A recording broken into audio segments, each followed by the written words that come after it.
Have you ever left a meeting with your boss or a key client with a sinking feeling in your stomach? Not because of feedback on a project, but because of a comment, a request, or a joke that felt off? It wasn't about work. It was about you, and now you're stuck. Do you speak up and risk your position, or stay silent and feel your professional ground turn to quicksand? This isn't about office drama. This is about coercive power dynamics, and more people face them than you think. Today, we're breaking down the psychological playbook used to blur professional lines, and more importantly, giving you the exact language and mindset to redraw them. First, you need to recognize the slope. Coercion at work rarely starts with a blatant, illegal demand. It's a slippery slope of graduated steps designed to test and expand your boundaries.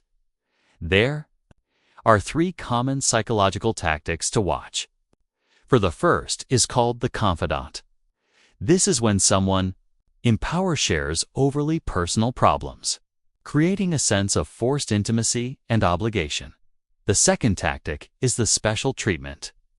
They offer privileges like flexible hours or choice projects in a way that implies a future, unspecified payback. And the third is the boundary probe. These are small, inappropriate requests that fall outside your role, like being asked to run a personal errand.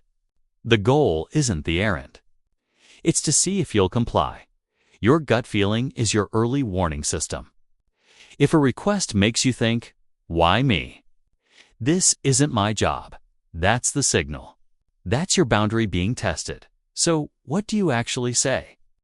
You need scripts, grounded in professional, unemotional language, for inappropriate personal requests. Use what I call the professional reframe. Your script is, "I'm focused on my priority of the quarterly report right now to meet our deadline." I'd recommend reaching out to admin support for personal tasks to ensure my work doesn't suffer. For ambiguous or feeling-based comments, use document and defer.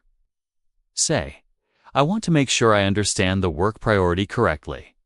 Could you clarify that request in an email so I can action it appropriately after the client meeting?" And for persistent pressure, use the broken record technique. Maintain a single, calm, professional phrase, such as, "My priority is completing the financial audit to standard." You repeat it. Without elaboration, these scripts work because they do one powerful thing.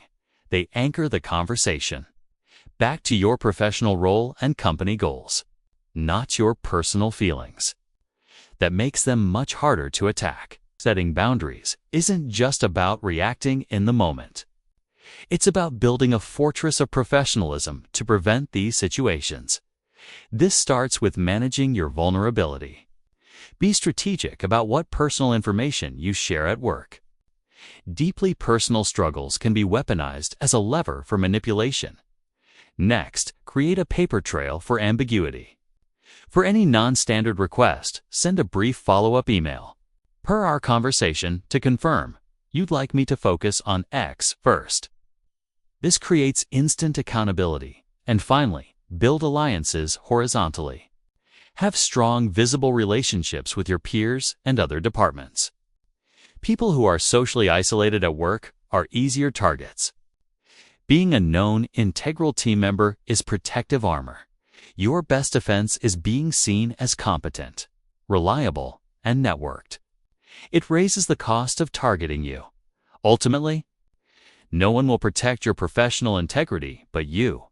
A toxic power dynamic feeds on 3 things: ambiguity, fear, and isolation.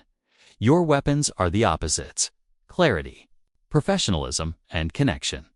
Use the scripts not as a confrontation, but as a reorientation, a way to steadfastly point the relationship back to the work you were hired to do. Your career is your territory. You get to decide where the fences are. Thanks for watching.